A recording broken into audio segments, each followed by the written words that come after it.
Stargirl Chapter 15. She gave everybody in school a card. That was my first thought. When I saw Kevin at lunch, I was about to ask him, but I pulled back. I waited until lunch. I tried to be casual. I slipped it in with the only thing that mattered that day.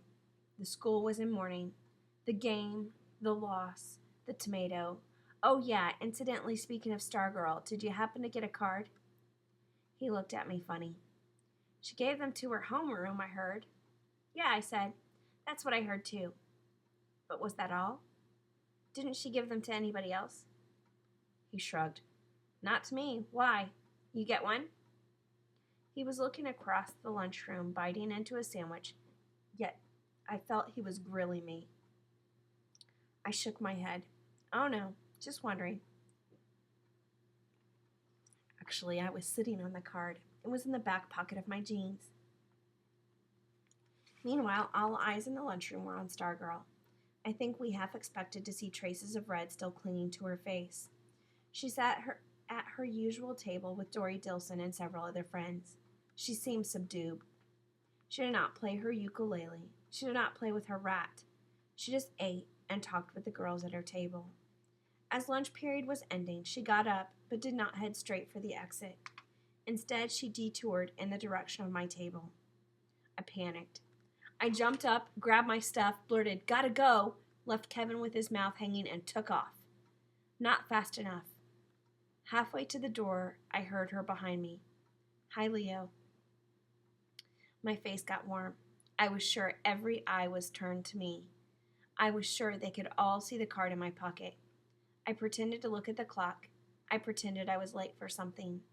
I ran from the lunchroom. I lurked in the shadows for the rest of the day. I went straight home after school. I stayed in my room. I came out only for dinner. I told my parents I had a project to do. I paced. I lay on my bed and stared at the ceiling. I stared out the window. I laid the card on my study desk. I picked it up. I read it. I read it. I read it. I played "Hi, Leo" over and over in my head. I tossed darts at the corkboard on the back of my door. My father called in, "What's your project, Darts?" I went out. I drove around in the pickup. I drove down her street. At the last intersection before her house, I turned off. For hours, I lay under my sheet of moonlight. Her voice came in through the night, from the light, from the stars. "Hi, Leo." In the morning, it was a Saturday. Kevin and I went together to Archie's for the weekly meeting of the Loyal Order of the Stone Bow. There were about 15 of us. We wore our fossil necklaces. Archie wanted to discuss the Eocene skull he was holding, but all the others could talk about was the game. When they told Archie about the tomato, his eyebrows went up, but other than that, his face did not change. I thought, this is not news to him. He already knows. Archie spent the whole session that way, nodding and smiling and raising his eyebrows. We dumped our disappointment on him, the devastation of the loss. He said very little. When it was over, he looked down at the skull in his lap, patted it, and said, "Well, this fellow here lost his game too. He was winning for 10 million years or so, but then the early grasses started growing up around him, and he found himself in a different league. He hung in there as well as he could.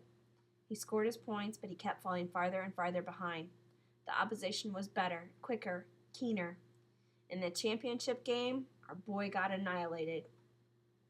Not only didn't he show up for class the next day, he never showed up, period. They never saw him again." Archie lifted the snouted, fox-sized skull until it was side by side with his own face. A good minute passed. He said nothing, inviting us into our own thoughts. Faces staring at faces staring at faces. Tens of millions of years of faces in a living room in a place called Arizona.